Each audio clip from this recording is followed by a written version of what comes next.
Ayan, good morning mga kahimas. Siyempre, panibagong araw, panibagong vlog tayo. Magandang umaga sa inyo, magandang tanghali, or magandang gabi sa inyo lahat. Ayan. Lalo na sa mga natin, sa mga silent viewer. Ayan, magandang umaga sa inyo. Sa mga baguang subscriber, baguang viewers. Ayan, shoutout po sa inyo. Meron po tayong Toyota Fortuner engine wash tutorial. Ayan. Ayan. So, ano-ano nga ba yung mga dapat ingatan sa Toyota Fortuner engine wash tutorial? Okay. Siyempre, ang kanya computer box, mga kahimas. Nasaan nga ba ang computer box nitong Toyota Fortuner? So, andito siya mga kahimas sa loob ng sakyan. Sa loob ng Fortuner. Siyempre, nasa passenger side. Okay? Ayun yung driver, passenger side, dashboard sa ilalim. So, meron siyang cover mga kahimas. Tinanggal ko lang. At meron tayong flashlight, siyempre, para tayo alalayan. Ito siya mga kahimas. Yan. Etong box na to. Okay, itong box na to mga kahimas. So, naka-tornilyo siya sa yan, aircon. Okay. Ito siya, ang kanyang computer box. Ayan. Yung maraming harness. Maraming harness ang kanyang computer box.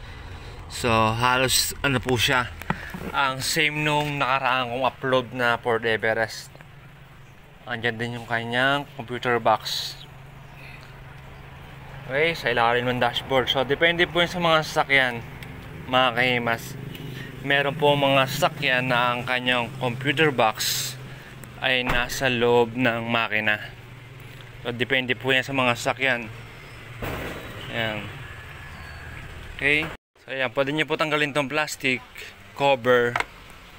Okay, para malinis nyo at mablower nyo na maayos itong loob. So, depende po yung sa sasakyan. Nung nakaraan pong upload ko na Ford Everest, yung kanyang plastic cover, di hugot lang. Ito po, naka-tornilyo. Kaya may tornilyo po yung dalawa. 12. Itong Toyota Fortuner.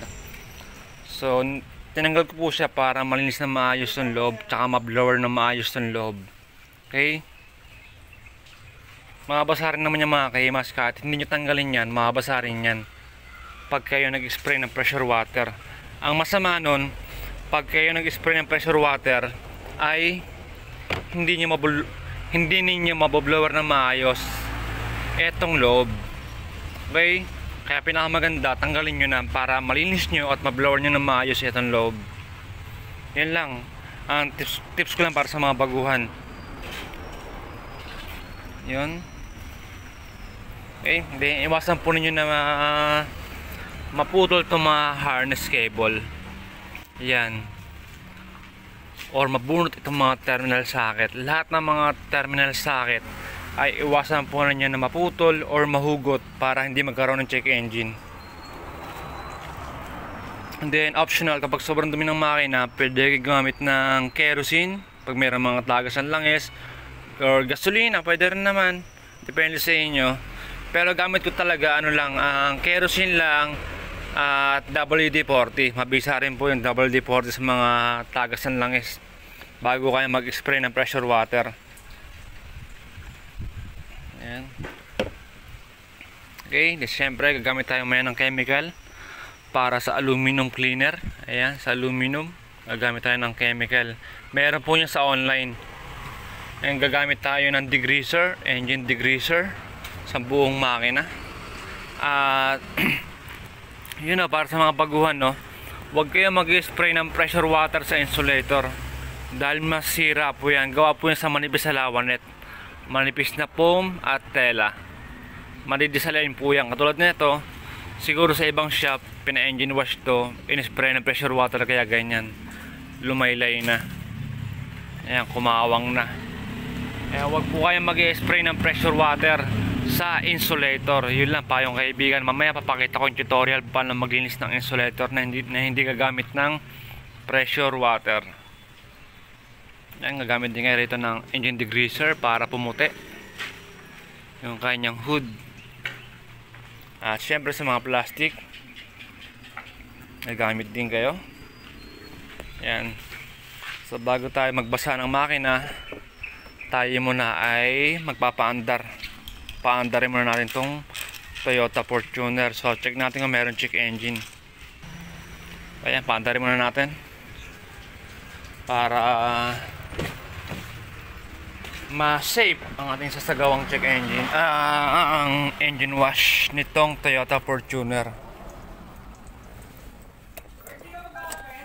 Ayan. So check muna natin. So wala po siyang check engine, mga kahimas. Okay, so make sure na mga kahimas na bago nyo paandarin, naka-parking tong kanyang cambio. Naka-parking. Okay? Ayan, naka-parking kailangan.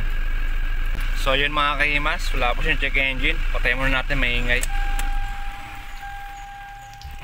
Pinapakita ko yung mga kahimas para na magkaroon kayo ng idea or maging aware kayo sa mga baguhan dyan.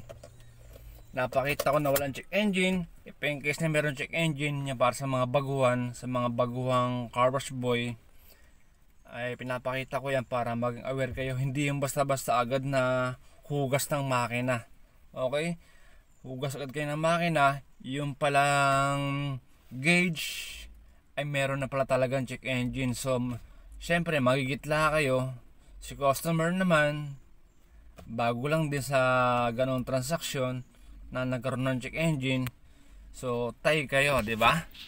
Kaya pinakamaganda para sa mga baguhan ay baguhan na mag-engine wash o mag-DIY, ay check nyo muna yung gauge. Paandarin nyo muna. Kung hindi kayo marunong magpaandar, ay mag-ask muna kayo sa marunong magpaandar. Okay, check nyo muna yung gauge or videohan nyo para magkaroon kayo ng ebidensya sa customer, di ba? Sa customer na yan, bago nyo sagawa yung pag-engine wash ay meron na talagang check engine na lumabas. Okay? Yung iba kasi mga kahimas, share ko lang to mga kahimas, no? Galing kasi ako ng Malabon dito sa may Gentry. Meron na pinag-trainingan na car wash. So iba raw yung tutorial ko. Ang tutorial ko daw talaga, ang talagang actual, pinapakita ko daw talaga. Hindi yung basta agad na hindi daw basta agad yung engine wash. Pinapakita ko rin kaagad yung sa gauge. Ano ba dapat gagawin? Yun, napanood din nila. Yun, salamat sa inyo sir. Salamat po sa inyo ng marami. Di syempre, katulad dun ayan, sa mga dalala muna ko mga kahimas. Yan mga kahimas, katulad nun sa pagsuot ko ng apron. Sa kanila daw kasi, nagturo daw sa kanila, hindi rin nagsusuot ng apron. Kaya yung mga belt, susi or botones tumatama sa kaha, nagagasgas. So totoo po yan mga kahimas. Na-experience ko rin po yan. Yung dati baguhan ako ayan, masakit lang muna ako. Baguhan ako mga kahimas, ay nag-engine wash ako. Hindi ko alam na yung aking palang belt or mga botones tumatama pala sa top coat, nagkakaroon pala ng gas-gas. Kaya yung mga kahimas, nagsuot ako ng apron ngayon. Matagal na akong nagsuot ng apron kasi nga na anong ko rin, na base ko rin. Kumbaga napag-aralan ko rin na mali din. Siyempre bilang baguhan, 'di ba? Na i-correct mo na mali pala 'yon. Kaya yan, para sa mga baguhan, magsuot kayo ng apron para hindi tumama yung inyong belt, susi or botones sa pintura or mga chrome or piano black, piano gray color. Yan, para magkaroon kayo ng idea, 'di ba? At saka yung pagkatanggal ng mga plastic sa makina niya. So hindi rin alam ng iba yon. Siyempre, di ba? I-share na rin natin para kompleto regado. At para sa mga bagong mekaniko dyan, yan, comment down below. Baka sa mga professional pala, sa mga professional mga mekaniko, comment down below. Baka meron kayong gustong i-share sa akin para ma-share natin sa mga followers natin dyan na yan, lagi nag-aabang na ating mga tutorial. And then, kapag meron naman check engine, ay pinakamaganda, itawag kayo ng mekaniko or check nyo muna lahat ng mga harness socket. After nyo mag-engine wash, check nyo muna, baka nahugot lang or naputol yung cable. So kung wala naman, kung goods naman lahat ng mga harness or lahat ng mga socket nakasalpak naman, ay pinakamaganda tumawag kayo ng mekaniko, yung mekaniko na merong experience sa paggamit ng scanner. Okay? Yung mekaniko na merong scanner ang tawagan niya, para hindi na pabalik-balik, para hindi na gawing ATM machine yung yung si owner ng sasakyan, 'di ba? Or kayo, 'di ba? O sakaling kayo yung naging dahilan pag sa gawa ng check engine, 'di ba? Para magkaroon kayo ng idea. So mag-aalis tayo ng battery mga kahimas bago tayo magsagawa ng pag-engine wash. So ayan mga kahimas, ang akin lamang po tinanggal ay positive ng battery. Ayan. Siyempre yung negative tanggal na rin bago tayo magsagawa ng pag-engine wash para walang connection. Okay? Or walang kuryente. So mga kailangan natin mga kahimas, ang pressure water, siyempre blower. Kung wala kayong blower, pwede naman air compressor. Joy or car shampoo kung wala kayong foam tank machine, automatic foam tank machine. Okay? Wash mitt, microfiber towel, or foam pansabon, kahit alin dyan, pwede po.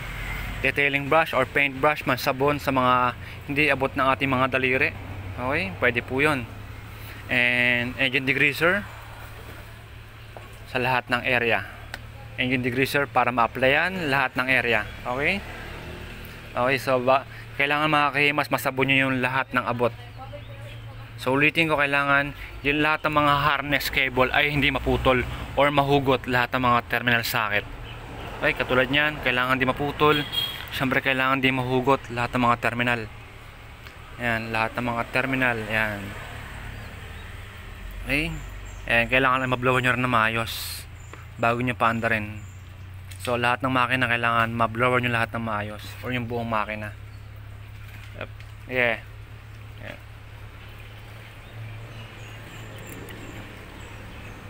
So optional ulit, kapag sobrang dami ng makina or mayroong tagas, pwede kayong gamit ng kerosene or WD-40. Ayan, katulad nya, may mga siguraduhin mo lang na magagamit natin ang mga yan. Okay.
ayan mga kahimas, tayo naman maglilinis ng insulator gamit lang ang wash mitt or microfiber towel. Okay, so pigaan nyo lang maigi sa may sabon. Ayan, saka nyo ihagod sa insulator para makuha yung dumi.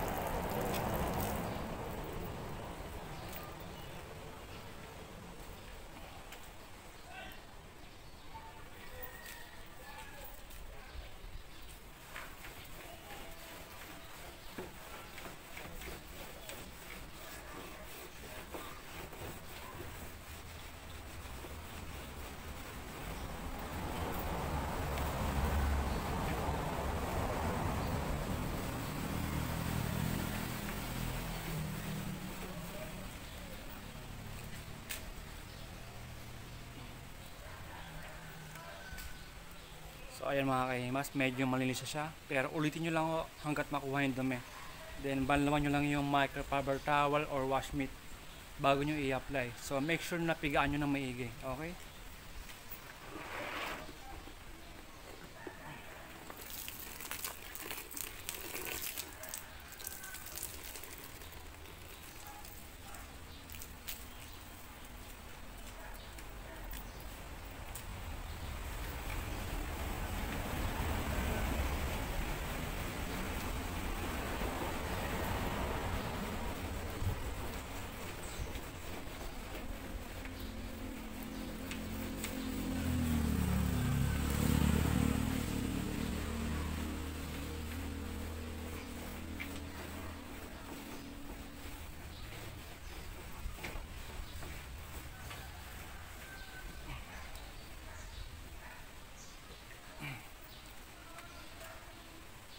So okay na mga kahimas, so malinis na.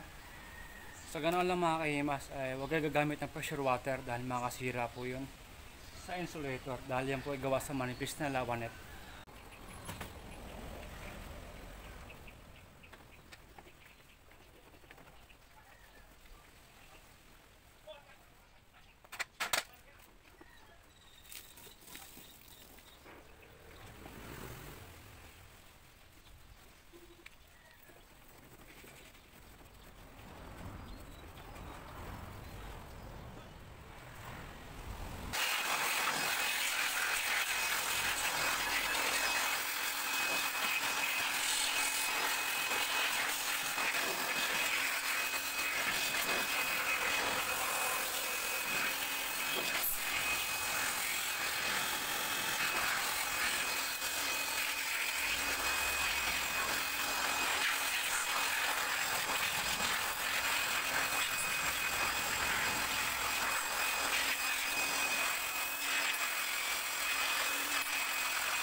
Kahimas, yung ating sinagawang engine wash ng Fortuner. Okay, nakatapos na tayo. So yun mga kahimas,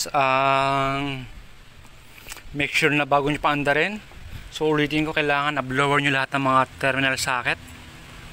Okay, lahat ng mga terminal socket ay kailangan i-blower nyo ng maayos.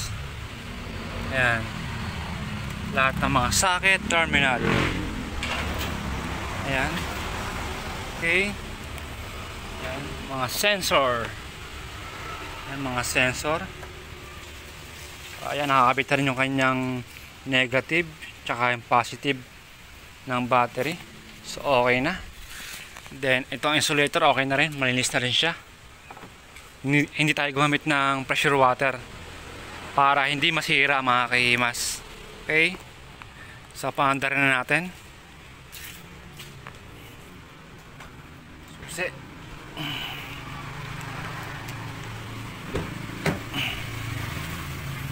Siya natin. Sana ay walang lumabas na check engine. Syempre lumabo yata. Ayun. Okay, so double check. Ayan, yung kanyang cambio, automatic transmission, kailangan naka parking yung kanyang cambio syempre. Ayan. So paandarin na natin.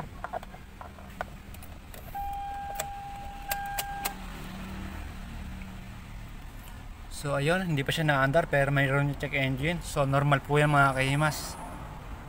Ayan, paandar na natin.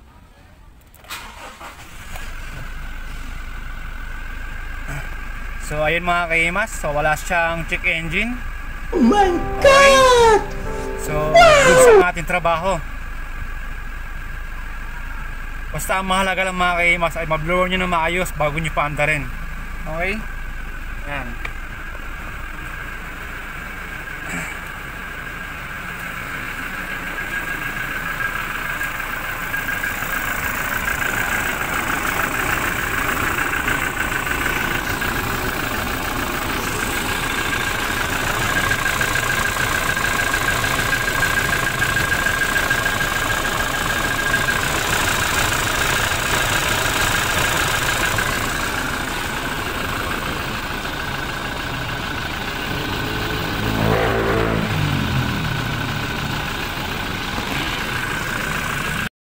So ayun mga kahimas, at mabot na nga kayo hanggang sa kaduluduluhan ng ating tutorial nitong Toyota Fortuner engine wash tutorial. Siyempre unang-una ay shoutout po sa ating mga silent viewer at sa lahat ng mga nag-aabang ng ating tutorial. Maraming salamat po. At sa mga bagong subscriber, yan, thank you po sa inyo marami. At ingat po kayo kung saan mga kayo naroon. Ingat po ang lahat.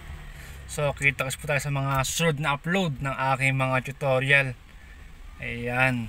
Siyempre para sa mga baguhan natin dyan ng mga viewers, ay maaari nyo bisitahin ang aking YouTube channel for more tutorial. At kung di ka pa nakasubscribe, ayan, subscribe ka na sa aking channel para updated ka sa aking mga upload. Siyempre kinakailangan mo pindutin ang kanyang bell para talagang naka-notify ka sa kada upload ko ay lalabas sa iyong screen, di ba? Ayan, para sa mga baguhan, siyempre sa mga baguhang Karos Boy ang ating tulungan dyan. Sa mga gusto mag-DIY, yan, pangkaraniwan yan. Yan, maaari nyo bisitahin ang aking YouTube channel. So maraming salamat sa panood at ingat po ang lahat. So thank you po. Bye bye.